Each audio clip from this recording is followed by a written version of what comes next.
Mayor Benjamin Magalong nanawagan na imbestigahan si former Representative Stella Kimbo dahil sa umano'y nakamkam nitong 300 million pesos na pondo mula sa Medical Assistance for Indigent Patients or MAIP program.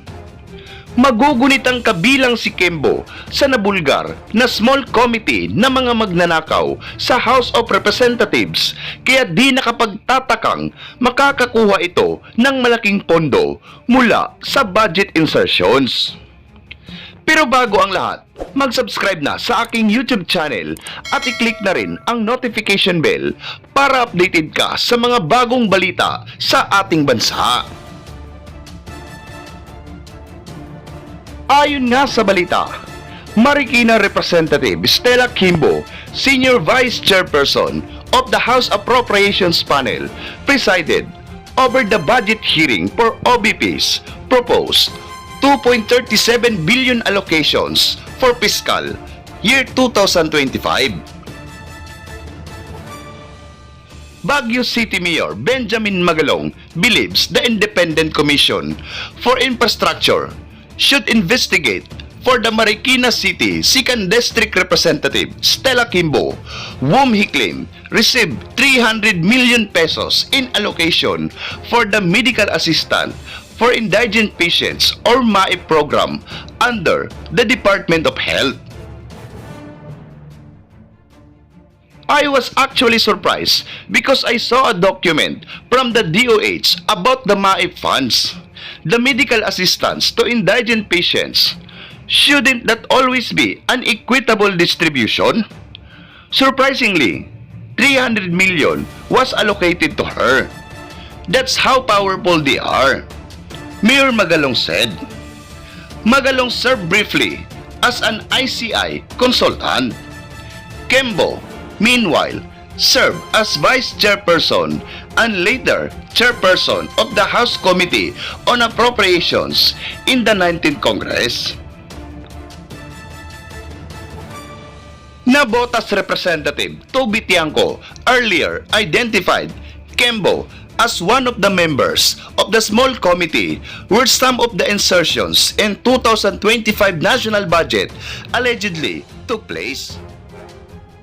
At kaya nga nag-live ako doon sa panawagan that Amy Marcos should join the Filipino people right now if she really cares for the country and if she really loves the Filipino people the way she portrays it, na mahal niya ang sambayan ng Pilipino at nais niya itong maisalba sa nabubulok na gobyerno ng kanyang kapatid. Pangunahan na niya ang panawagang mag-resign na si Bongbong Marcos Jr. at samahan niya ang mga pagkilos ng taong bayan. So, kanina po, na-upload na natin yan and ngayon po ay pag-uusapan natin ano naman po ang na-share ni Manong Governor Chavit Singson sa aming pagpupulong kanina. Yan. Very interesting ito ha. Ang una po niyang ipinakita ay mga dokumento. Sabi niya, alam po ba ninyo, Ka Eric, na ito ay nagpapakita kung gaano kasinungaling at gaano kabalasubas itong si Marcos Jr. Exactly the word ha, sinungaling, balasubas. Sabi namin, bakit naman Governor Chavit? Kasi magmi-meeting tayo, kailangan malaman din namin ano yung mga nakuha mo pang bagong impormasyon para sa ating layunin na maimulat ang mga kabataan at iba't ibang sektor na gustong sumama sa panawagan ng pagpapababa kay Marcos Jr. sa kapangyarihan at pagpapanagot sa kanila sa kamay ng batas. Sabi niya, hindi niya inaamin at pilit nilang pinagtatakpan at inililiis na ang mga Diskaya Company, ibig sabihin po mga kumpanya sa mga pangongontrata ng mag-asawang Diskaya, lalo na po itong Alpha and Omega, St. Gerard Construction, tsaka yung Timothy Construction, mga kababayan, nakakuha po take note sa binanggit ni Manong Chavit Singson, humigit kumulang 30 billion pesos contracts na puro questionable at maanomalya. At ito po ang amount ng mga pangungontratang ito sa loob lamang ito ng pag-upo ni Marcos Jr. bilang presidente noong 2022, July 1, nagsimulang term niya, or June 30 noong time.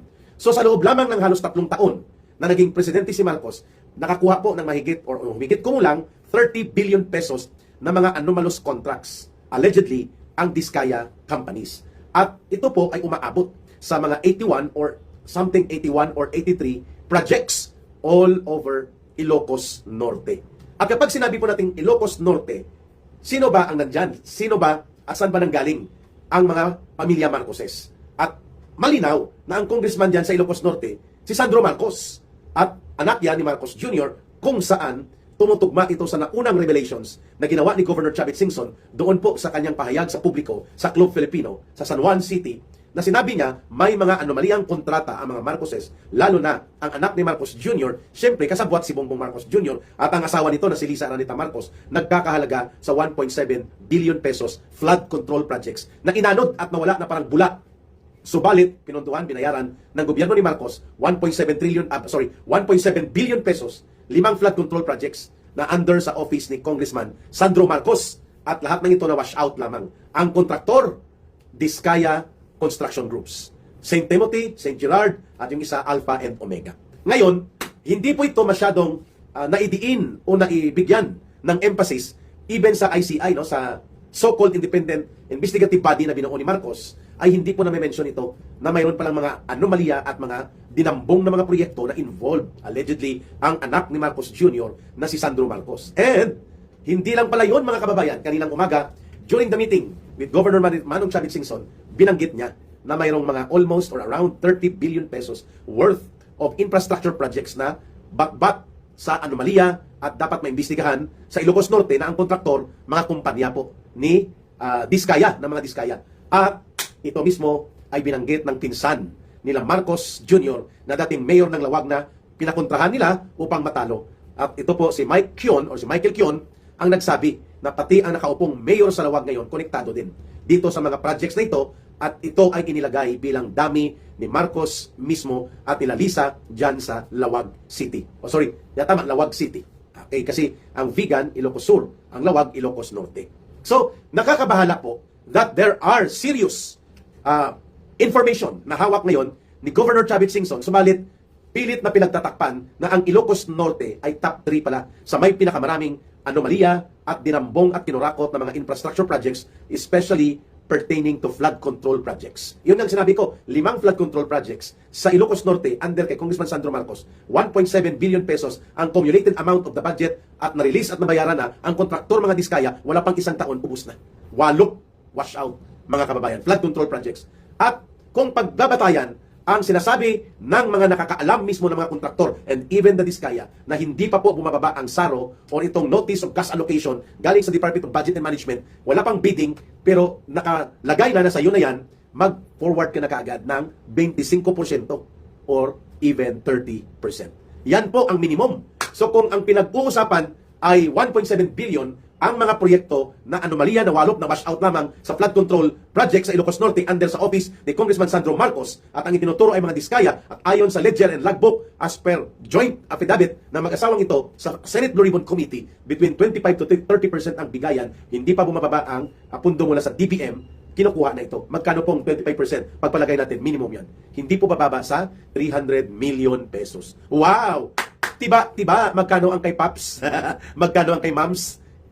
Hindi po ito magagawa ni Sandro Marcos nang siya lang. Kaya nga, binabanggit mismo ni Governor Chavit Singson, pilit pinagtakpan ni Ping Lacson at ni Tito Soto na ang may pinakamaraming flood control projects na bat-bat ng anomalya at dapat na isama sa top priority for investigation pati ang mga local officials doon at ang DPWH ay ang Ilocos Norte. Number 1 ang Oriental Mindoro, number 2 ang Bulacan, number 3 ang Ilocos Norte. This is a serious information na dapat malalaman ng sambayan ng Pilipino. At nagpapakita ito na ano paman po ang gimmick at mga diskarte ni Marcos Jr., hindi na po ito maitatanggi na ang mga Diskaya na aksidente na napangalanan niya doon sa top 15 contractors na bigla niyang pinatigil dahil pala ito mga ito ay donors ng mga kampanya nila at nagpupondo sa kanila, wala pa ang pondo mula sa DBM bumababa, wala pa na kompleto ang bidding, ay kumukubra na sila ng between 25% to 30%. Sa kanila yon, sa congressman. Ano pa po ang iba pang projects? According to Governor Chavit Singson, hindi po bababa sa 30 billion pesos. So kung 30 billion pesos, ang mga proyektong hausyaw at lugaw at walang katuturan, binayaran, dinastusan, involved ang mga Diskaya, as if hindi pa alam ni Marcos na involved sila, yun pala ay involved naman talaga if the worth of the amount in the last 3 years ay umaabot ng 30 billion pesos. All in all, magkano ang 25% niyan? Hindi po bababa yan, mga kababayan, sa 7.5 billion pesos ang tiba-tiba na napunta, possibly, at malaki ang posibilidad na napunta if we are going to use the so-called rule of thumb na sa ilalim ni Marcos Jr., 25% to 30% ang bigayan sa project proponent. So kung congressman ang project proponent niyan, ang pondo manggagaling sa gobyerno, sa DBM ipaparelease, hindi pa man nare-release, hindi pa kompleto ang bidding, na sa kongreso pa lang, pag sinabing sa'yo yan, mag-deliver ka na ng 25% hanggang 30%. And how much is the 25% minimum na lang ang gamitin natin para dito, kina Marcos Jr., sa asawa niya, sa anak niya. Tumataginting po. Sa Diskaya Couple pa lang, 7.5 billion pesos. Wow! Walang maniniwala sa iyo. Bayad ka ng China. Sabi ni Armel Joy Bales, really? May sumbi. No? Malamang fake din ang pangalan nito. Wala daw maniniwala sa akin. Ba't nakikinig ka?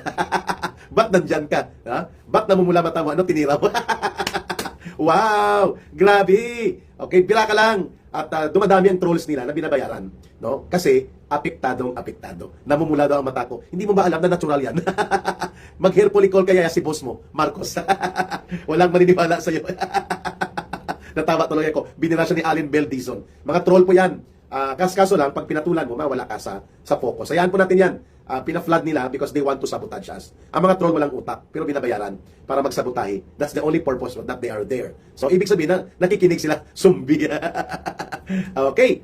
Mga kababayan, nais ko pong ipunteriya ito sapagkat kung i-compute natin on the very minimum ng kalakaran sa loob ng 3 taon na namayani itong gobyerno ni Marcos Jr. sa Ilocos Norte alone, sa mga Diskaya Contractor Group lamang, hindi po pala bababa sa 7.5 billion pesos ang SOP na napunta sa kanila. And that is a rule of thumb. Pag sinabi pong rule of thumb, yan po ang kalakaran. Ayan! Sarap mo ipakain sa buaya. Armel Joy Bales, bakit nung panahon ni Duterte, hayaan niyo po, huwag niyo siyang sagutin. Yan po ay bayad. Walang utak, pero bayad, kaya sumbi ang tawag. No? Mga kababayan, seryoso po ito at mabigat na impormasyon na binabanggit ni Manong Governor Chavit Singson. At ang sabi po niya ay marami pa siyang ilalantad. At ang source niya ay kino-corroborate. Ibig sabihin po, pinatutuhanan ng kagaya ni former Lawag City Mayor Mike Kion na pinsan din po nila Bongbong Marcos Jr. At sabi niya, yung kontraktor nila nung konsihal pa yan, at yan ay conflict of interest, inilagay nila na mayor dyan kasi yun din po ang kanyang racket. Nagdi-deliver din yan ng mga SOP para kay Marcos. So malamang, ang Lawag City Mayor ngayon na ito, Alcid yata ang apelido, Alcid. No? Ito din po ay linyada sa mga Diskaya. Sapagkat wala namang kilala ang mga Diskaya sa Ilocos Norte, kundi si Martin Romualdez, at si Martin Romualdez ang nagdugtong sa kanila papunta kay Sandro Marcos at kina Bongbong Marcos. Mantakin nyo, the Diskaya companies na itinulong ni Marcos nang hindi niya sinasadya, yun pala ay kontraktor din nila. Hindi ba tulog sa pansitan? Sabi ng iba, alam mo namang bangag eh. Palaging loaded. Siguro, nang itinawag niya ang mga 15 na mga, kayo nang bala magdurog dyan sa troll ha, Alfredo Polo. Duterte Diskaya supporter nyo, pa-shout out po. Mga kababayan, malinaw ang punto de vista ngayon na tinutumbok ng revelations ni Manong Governor Chavit Singson. If this is true, and I believe this is true, because hindi pa po nagsablay o hindi pa sumablay ang mga impormasyon na binibitawan ni Manong Governor Chavit Singson at ang binabanggit niya, in all history of past administration and governments, greed will cause the downfall of every administration or every government. Ang ibig sabihin po ng greed, pagkagahaman, pagkasakim, yun. Kung sa Ilonggo, dalok, sungak, no? Sa pera. Kaya hindi po nakakapagtaka na may katotohanan ang binabanggit nito ni retired Marines Sergeant Gutesa na mali-maleta ng mga pera ang kanilang inihahatid. Report natin, pagtulungan natin yan.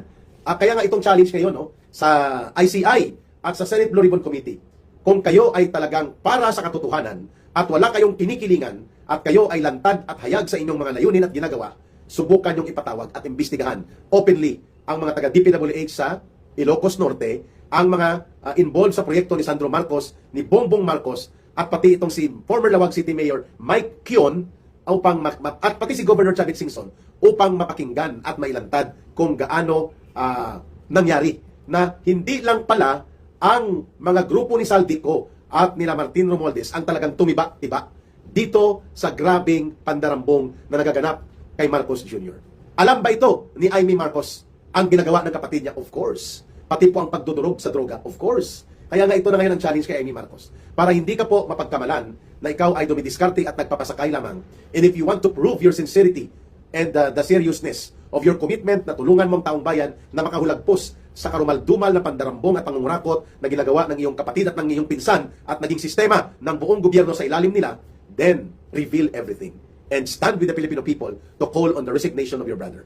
That is the real redemption of the name of Marcos and your family. Na sinira at winasak ni Bongbong Marcos Jr. 7.5 billion minimum ang computed estimated SOP o mga dinambong mula sa proyekto na flood control and other infrastructure projects gamit ang mga diskaya. Kaya pala, mabigat ang kanilang kalooban na nabulgar ang sindikatong ito, na nangyari itong pangbubulgar mismo ng kalikasan ng ating sanlibutan by the rule and way of the nature, bumaha ng bumaha, umulan ng umulan, at nakita na wala pala talagang flood control.